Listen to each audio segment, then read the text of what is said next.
त्रिकुटी तो कोई स्थान है नहीं, इसे अगर बहुत ज्यादा वस्तु है तो इस प्रकार जहाज में बैठ कर जावे, समुद्र को भी पार कर जावे, यथा स्थान पर पहुंच जाता है। तो इस प्रकार ये साधना जो दास आपको देगा, ये ऐसी साधना है, ऐसा ये यान बन जाएगा, इन सब के ऊपर के पार करता हुआ सतलोक आपको जा छोड़ेगा। और जो कुछ भी हम इस शरीर के अंदर सुन रहे हैं, ये तो एक पिंड है, और इस पिंड के अंदर एक ब्रह्मांड का ही, इसमें जो कुछ भी हो रहा है वही सुनाई देता, वही दिखाई देता।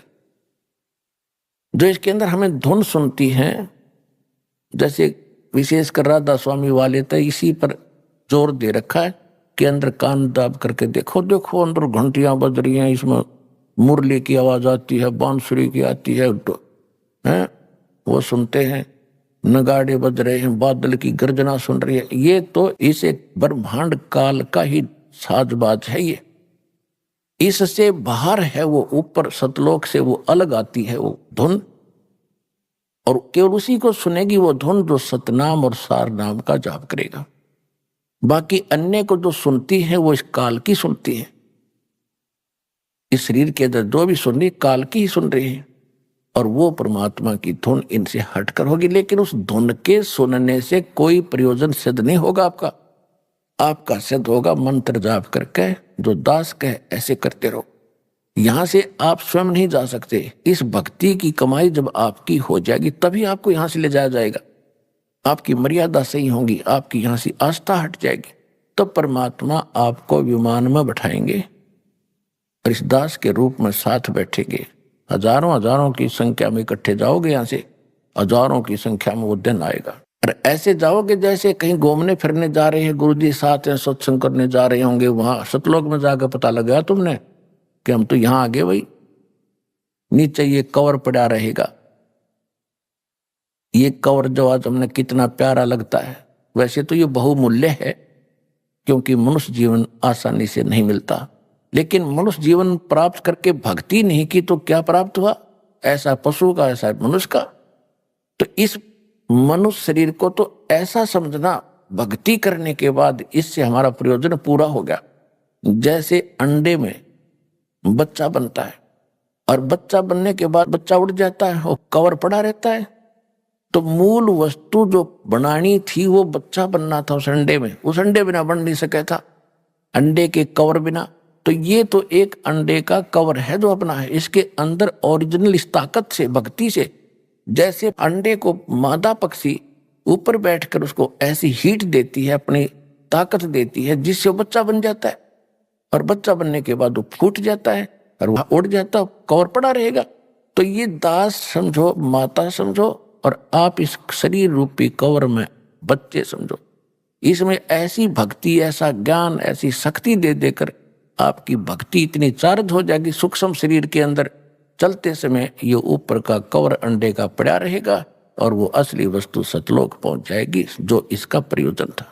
इसके विषय में सूक्ष्म वेद में गरीबदास साहिब जी ने कहा है, देह गिरी तो क्या हुआ, ये झूठी सब है पटीट, पक्षी उड़ गया आकाश को और चलते कर गया बीट। एक और उदाहरण दिया है कि ये जो शरीर है तेरा, ये तो खत्म होना है। अगर आपने सत भक्ति कर ली, कमाई इसकी इकट्ठी कर ली, तो ये बेशक गिरी हो, ये तो ऐसी है उस समय तेरे लिए जैसे पक्षी उड़ते समय और बीट करके उड़ जाए। ये शरीर जो है मनुष्य का, ये तो बीट समझो, और ओरिजिनल वस्तु इसके अंदर एक सूक्ष्म शरीर है, उसमें यह भक्ति चार्ज हो जाएगी आपकी। उस भक्ति से चार्ज होने के बाद ये निकल कर चला जाएगा। आपको ऐसे समझो कि पक्षी बीट कर जाकर यो ऐसा शरीर रह जाएगा, इसकी कोई वैल्यू नहीं फिर। और जब तक ये आपके पास है, आपको उदाहरण दे दिया, अंडे बिना बच्चा नहीं बने, इस शरीर के बिना यो मोक्ष, और इसमें चार्जिंग नहीं हो सकती। और जब हमारा काम पूरा हो गया तो ये शरीर छूटेगा, तो छोड़ना पड़ेगा। जब बच्चा अंडे में ना निकलेगा तो अंडे में मरी जाएगा, वो तो खत्म हो जाएगा। इससे निकलेंगे, फिर ऐसे नहीं निकलेंगे जैसे पहले तो इसको मार पीट कर निकालते हैं यम के दूत। और इस भक्ति की ताकत से आप 1 सेकंड में बाहर पाओगे इससे, और परमात्मा के विमान में और सतलोक जा रहे होगे।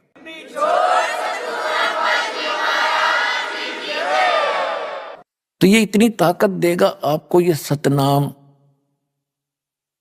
उसके बारे में जैसे हम आपको बहुत सी मर्यादा बताते हैं कि आपने ये त्योहार आता है होली, इसके अंदर कुछ भी सहयोग नहीं देना है, पार्टिसिपेट नहीं करना है। देखो पुण्यात्माओं, इस ज्ञान से आपका मन हटेगा इन बकवादों से। एक भक्त बता रहा था कि हमने 10 वर्ष तक कोई त्योहार मना कर नहीं देखा। हमारा एक परिवार है, चाचे ताऊओं का 10-12 घर हैं, उनमें 10 मौत होगी, एक एक वर्ष में 2-2 हो जाती, कई मौत होगी। तो जो कोई भी त्योहार हमने नहीं मनाया, त्योहार निकट आवे और कोई ऐसा निकट संबंधी या कोई भाई या माँ बाप वो मर जा, जुआ, कोई बहन विधवा होगी, हमने कहता 10 साल हो गए त्योहार नहीं मनाया कोई भी। अब इधर से होरी खेल रहे हैं, उधर कोई मृत्यु का संदेश आ जा, टक्कर मार रहा हो, तो अब खेल ले होरी, खेल के दिखा।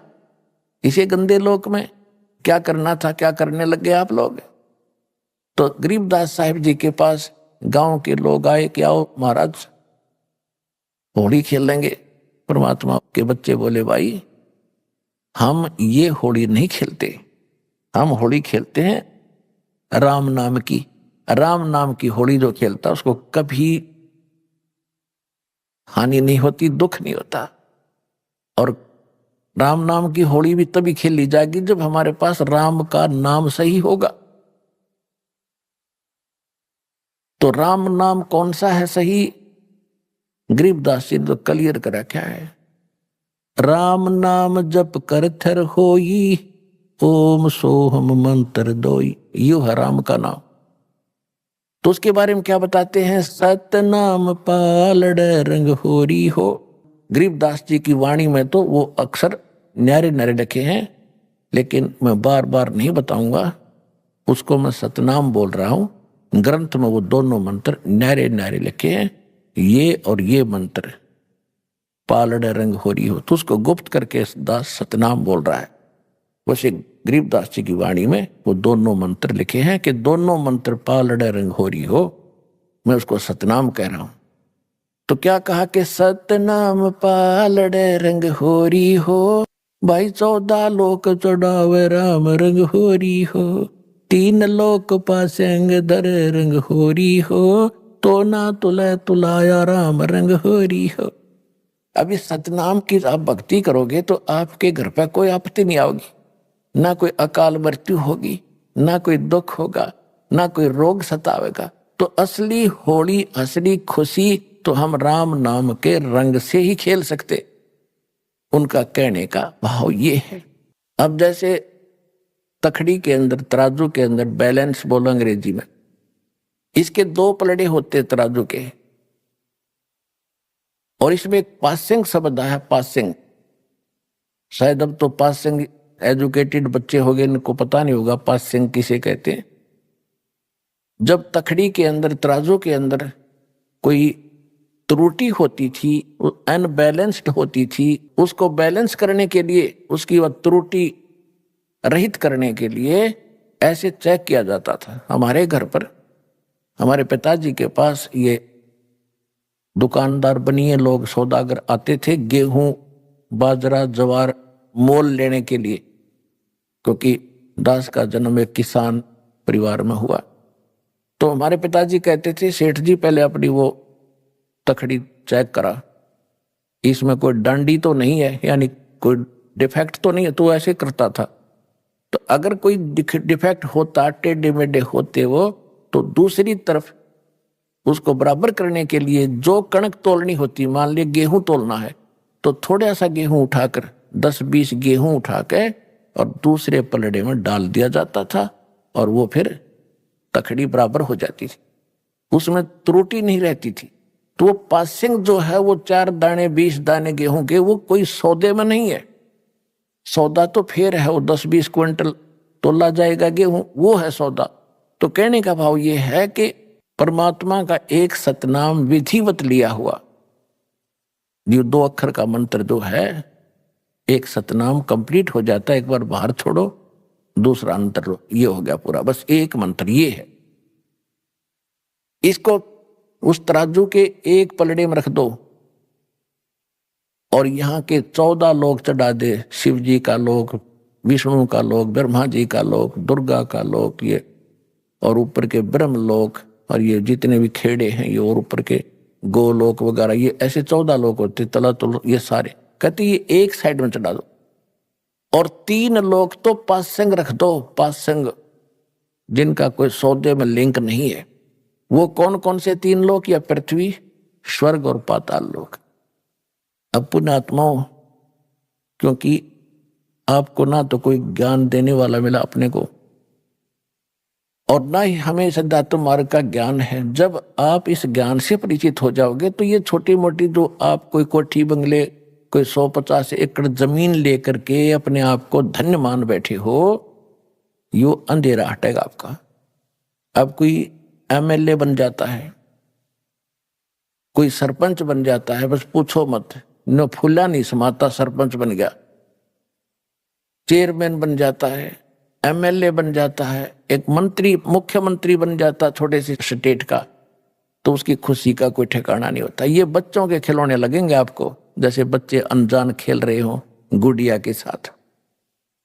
और परमात्मा क्या बताते हैं कि जो धन, जो वस्तु, जो कमाई आप कर रहे हो, वो कितनी कीमत आपके पास इकट्ठी हो रही है। कबीर साहब कहते हैं, कबीर सब जग निर्धना, धनवंता ना कोय, धनवंता सो जानियो, जिस पे राम नाम धन होए। होए परमात्मा कहते सारा संसार निर्धन है, चाहे सारी पृथ्वी का शासक हो और चाहे इंद्र की गद्दी प्राप्त हो, देवताओं का भी राजा हो, मृत्यु के उपरांत उसके पास कुछ नहीं होगा, और आपके पास इतना धन होगा कि आपके लिए ये 3 लोक भी पासिंग होंगे, यूजलेस, पूरी पृथ्वी भी यूजलेस आपके लिए। आपको ऐसा स्थान, ऐसा धन, ऐसी वस्तु वहां मिलेगी जाकर के। अब क्या बताते हैं, कोई मंत्री बन जाता है, प्रधानमंत्री बन जाता है, सब समझता मैंने अपने जीवन को सफल कर दिया। और जब वो अध्यात्म ज्ञान से परिचित हो गए, और आप तो हो ही लिए, तब आपको पता चलेगा इसने तो अपना जीवन नाश कर लिया, खाक सफल कर लिया मनुष्य जीवन को। मनुष्य जीवन का काम तो शुरुआत भी नहीं की। कोई पूर्व में कोई अच्छा नेता था, कोई अच्छा कोई संत महात्मा था, और उसका क्या करते हैं, मरने के उपरांत उसका स्टैच्यू बनाते, मूर्ति, उसकी स्थापना कर देते, एक ऊपर छतरी ही बना देते, और वो कहीं गधा बना होगा बिना भक्ति करके, और वहां उसके 1 साल में माला डाल रहे, उसकी बड़े गुणगान कर रहे, तो खाक गुणगान है ये। तो परमात्मा के ज्ञान से जब आप परिचित हो जाओगे, तब आपको महसूस होगा कि आपको क्या मिला और इस संसार को क्या मिला, जो आपको आज महिमावान नजर आ रहे हैं। लास्ट में जब भगवान के दरबार में आपकी कीमत आंकी जाएगी, उसमें पता चलेगा वो तो कौड़ी थे, तो सारी पृथ्वी का राजा हो, और आप लाल बन गए इस भक्ति के करने से, भगवान के दरबार में पहुंच जाओगे।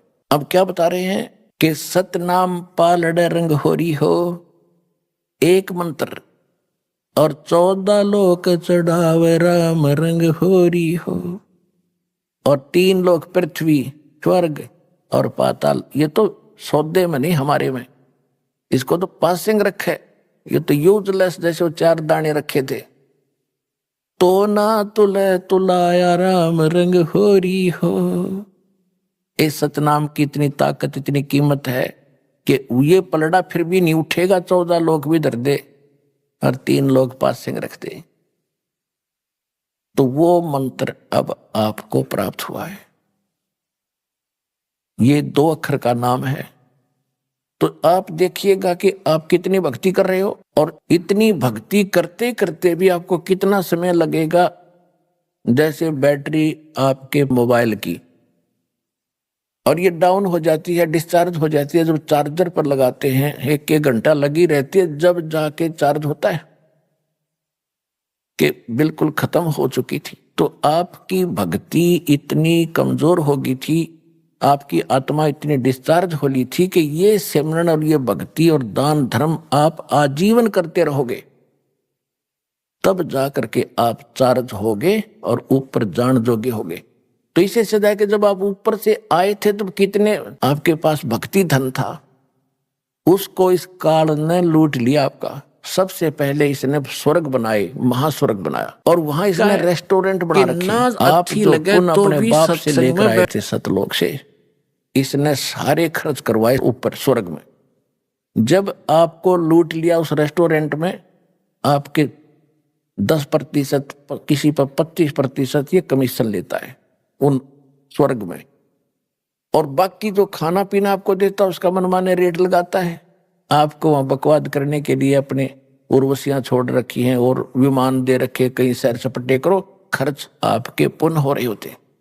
जब आप वहां कति कंडम हो जाते हो, खाली हो जाते हो, तब आपको पृथ्वी पर पटक देता है। फिर परमात्मा ने विधान दे रखा है, इसने जो इनकम्प्लीट आपको दे रखा है वेद, शास्त्र अनुकूल साधना करोगे तो आप फिर चार्ज हो जाओगे। श्रीमद् भगवत गीता अध्याय नंबर 16 के श्लोक नंबर 23 और 24 में स्पष्ट है कि शास्त्र विधि को त्याग कर तो मनमानी पूजा करते हैं, मनमाना आचरण करते हैं, मनमाने नाम जाप करते हैं, उनको न तो सुख होता है, न उनकी गति होती है, न कोई सिद्धि प्राप्त होती, यूजलेस। फिर स्पष्ट ये भी किया कि अर्जुन, इससे तेरे लिए कर्तव्य और अकर्तव्य की अवस्था में कौन सी साधना करनी चाहिए, कौन सी ना करनी चाहिए, उसके लिए ग्रंथ ही प्रमाण है। सदग्रंथों को छोड़कर किसी और साधना को मत करना। तो शास्त्र विधि को त्याग कर जो मनमाना आचरण करते हैं उनको कोई लाभ नहीं होना। तो इसी प्रकार जो अन्य साधना लोग करते हैं उनसे तो कोई लाभ होना ही नहीं था, और शास्त्र अनुकूल साधना आपको अप्राप्त हुई है, इससे आपका मोक्ष होगा।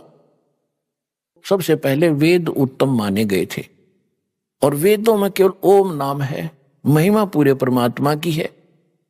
और कबीर साहब ने बताया था कि वेद मेरा भेद है, मैं ना वेदन के माही, और जौन वेद से मैं मिलूं, ये वेद जानते नहीं। चारों वेद परमात्मा ने कहा था कि मेरी महिमा का ही गुणगान करते हैं, लेकिन इन वेदों में जो 4 तुम्हारे पास काट छांट करके प्राप्त हैं, इनमें मेरे पाने की वो कंप्लीट कोर्स नहीं है, वो ओम तत् सत मंत्र नहीं है इसमें, और उसके बिना परमात्मा नहीं मिल सकते। तो इसने क्या किया, नीचे छोड़ दिया आपको। यहां ये वेद आपके पास उपलब्ध थे, इनमें से ओम नाम इन ऋषियों ने अपने आप सेलेक्ट कर लिया कि ये ब्रह्म का है और ब्रह्म सुप्रीम पावर है। इनने अपनी सोच से ये अंतिम मान लिया। अब ओम का जाप ब्रह्म का है। श्रीमद् देवी भागवत देवी पुराण के अंदर लिखा है 7वें स्कंद में 562 पृष्ठ पे, गीता प्रेस गोरखपुर से प्रकाशित सचित्र मोटा टाइप में, उसमें लिखा है देवी जी हिमालय राजा को ज्ञान बता रही है धातु का, ब्रह्म के बारे में जानकारी दे रही है कि ब्रह्म जो है ओम नाम है उसका, ओम नाम का जाप कर ब्रह्म को पाने का उद्देश्य रख, इसमें कल्याण हो जाएगा। और वो ब्रह्म लोक में रहता है। गीता जी अध्याय नंबर 8 के श्लोक नंबर 16 में कहा कि ब्रह्म लोक में गए हुए प्राणी भी जन्म मृत्यु में होते हैं। ओम नाम ब्रह्म का है। गीता अध्याय नंबर 8 के श्लोक नंबर 13 में ये खुद कहता है, ब्रह्म जो ज्ञान दे रहा है श्री कृष्ण में प्रवेश करके ये काल, ये कहता ओम इति एकाक्षरम ब्रह्म व्यवहारण माम अनुस्मरण ये प्रयाति तदन देहम सयाति परमाम गति। मुझ ब्रह्म का एक ओम मंत्र है, और इसका अंतिम सांस तक जो नाम जाप करता हुआ शरीर छोड़कर जाता है तो ओम से मिलने वाली जो परम गति है वो प्राप्त होती है। तो ओम से कौन सी गति होती है, ब्रह्मलोक प्राप्ति होती है। 8वें अध्याय के 16वें श्लोक में श्रीमद् भगवत गीता में बताया कि ब्रह्मलोक में गए हुए प्राणी भी जन्म मृत्यु में आते हैं, यानी जब तक जन्म मृत्यु समाप्त नहीं होगी आप सुखी नहीं हो सकते। गीता ज्ञान दाता 4थे अध्याय के 5वें श्लोक में और 9वें श्लोक, 2रे अध्याय के 12वें श्लोक में, 10वें अध्याय के 2रे श्लोक में खुद कह रहा है तेरे और मेरे बहुत जन्म हो लिए अर्जुन, तू नहीं जानता मैं जानता हूं। इसलिए 18वें अध्याय के 62वें श्लोक में कहा कि तू सर्वभाव से उस परमेश्वर की शरण में जा, उसकी कृपा से तू परम शांति को और सनातन परम धाम को प्राप्त होगा। परम शांति कब होगी और सनातन धाम कौन सा, जो कभी नष्ट नहीं होता और जहां गए हुए प्राणी कभी लौट कर संसार में नहीं आते। 15वें अध्याय के 4थे श्लोक में बता कि अर्जुन जिसमें तुझे तत्वदर्शी संत मिल जाए उसके पास वो तत्व ज्ञान से इस सारे अज्ञान को हटाकर समझकर अज्ञान को काट कर उसके पश्चात परमेश्वर के उस परम पद की खोज करनी चाहिए, जहां जाने के बाद साधक फिर लौटकर कभी संसार में नहीं आते। आज के सत्संग की प्रारंभ यहां से हुई थी कि परमात्मा स्वयं ही सत्ज्ञान देने को आता है। इस काल ने सबको भरमा रखा है, ये सबको भरमाता है, मिसगाइड करता है। तो वो ज्ञान इन ऋषियों को प्राप्त नहीं हुआ, क्योंकि चौथे अध्याय के 32वें श्लोक में कहा कि अर्जुन, वो परमात्मा के मुख कमल से जो उच्चारण होता है ज्ञान, जो परमात्मा खुद आकर अपने मुख कमल से बोलता है वो वाणी, वो उसके अंदर इन यज्ञों यानी धार्मिक अनुष्ठानों की जानकारी विस्तार के साथ की गई है, उसको तत्व ज्ञान कहते हैं। चौथे अध्याय के 34वें श्लोक में कहा कि उस ज्ञान को तो तत्वदर्शी संत बतावेंगे, उनको दंडोत प्रणाम करने से, कपट छोड़कर उनसे विनम्रता पूर्वक प्रसन्न करने से वो तत्वदर्शी संत तुझे उस परमात्मा यानी तत्व ज्ञान का उपदेश करेंगे। इससे सिद्ध है कि गीता ज्ञान जो दे रहा है उसको पता नहीं है उस तत्व ज्ञान का। इसी प्रकार यजुर्वेद अध्याय नंबर 40 के मंत्र 10 के अंदर कहा कि कोई तो परमात्मा को संभवात कहता है, यानी जन्म लेता है राम और कृष्ण के रूप में, कोई असंभवात कहता है कि वो कभी जन्मता ही नहीं, वो निराकार है। इसकी सही जानकारी वो तत्वदर्शी संत बताते, उनसे सुनो। 3 ऋषियों की बुद्धि पर पत्थर गिर गया कि जब इन वेदों से हटकर भी कोई और बताने वाला है और कोई ज्ञान भी और है, वो इनको पता नहीं चला। इन्होंने ओम नाम को अंतिम मान के अपने निष्कर्ष निकालकर इस पर दृढ़ हो गए। ये जब ओम नाम का जाप करते हैं ब्रह्मलोक चले जाते हैं, वहां पूंजी समाप्त करके लुट पिट के ये फिर वापस पटक दिए जाते हैं। इसके दौरान जो पाप होते हैं वो पाप भी भोगने पड़ते हैं। यहाँ सभी कर्म आपको भोगने पड़ते हैं, पुण्य भी और पाप भी। केवल एक सत्य साधना जो दास आपको बताता है इस पृथ्वी पर और है नहीं, और ये गॉड गिवन है, परमात्मा कबीर जी की दी हुई है। इससे आपके पहले के पाप भी नाश होंगे, वर्तमान के भी नाश होंगे, और फिर आप सतलोक चले जाओगे, आपका पूर्ण मोक्ष होगा।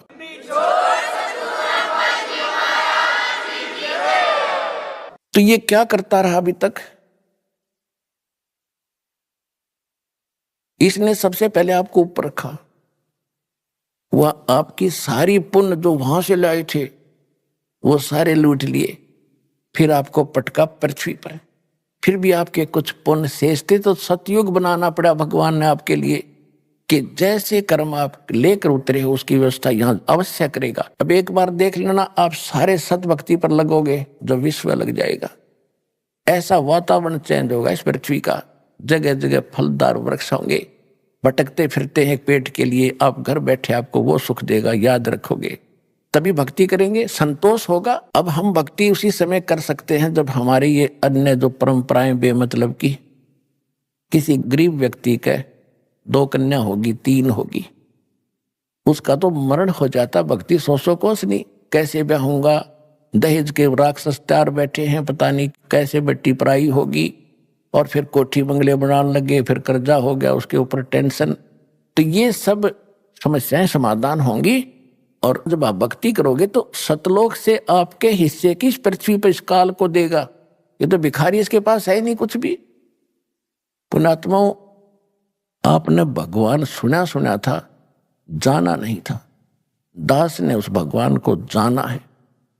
अब जैसे जब परमेश्वर कबीर जी एक कपड़ा बुनकर निर्वाह करते हुए लीला कर रहे थे, एक झोपड़ी में रहते थे, शाम का आटा है तो सुबह का शायद ही होता, और उस समय वो प्रचार भी करते थे, जनता को समझाया करते थे अपने बच्चों को।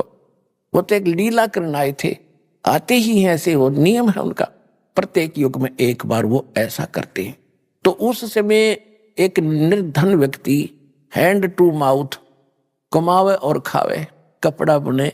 1 हफ्ते में कितना कपड़ा बुन देगा आदमी? 50 फुट भी ना बने, 20 फुट भी ना बने, और उसके बिकने के बाद वो मेन दाना मिलना था, बस उससे गुजारा कर रहा। और ज्ञान सुनाते थे भगवान यही, क्योंकि उद्देश्य ही लेकर आते। तो उस समय उनका इतना विरोध कर दिया था हिंदू और मुसलमान के धर्मगुरुओं ने, ना वो ज्ञान से हारे।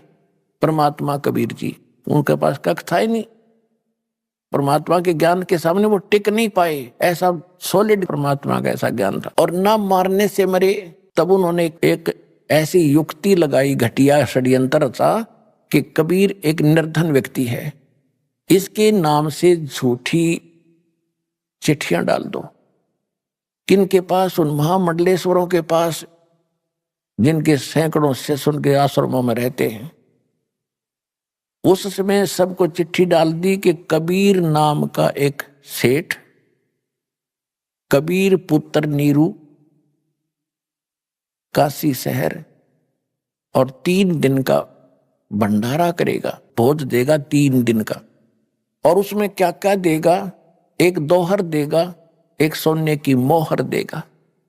सोने की मोहर मीन यानी 10 ग्राम सोना, और एक दोहर, दोहर उस समय सबसे कीमती एक साल टाइप होता था। दोहर सर्दियों में ओढ़ने की बहुत बढ़िया चादर होती थी, सेठ लोग रखते थे उसको, आम आदमी दोहर प्रयोग नहीं कर पाता था। तो एक दोहर देगा दक्षिणा में, एक मोहर देगा।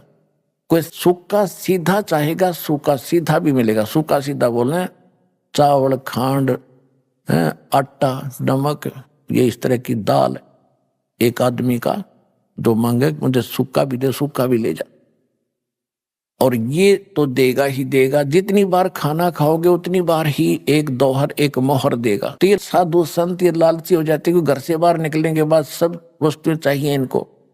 और जब उन ऋषि, उन मंडलेश्वरों को पता चला कि ऐसा दाव लगेगा, तो उन्होंने लूले लंगड़े सारे चेले ले लिए साथ में।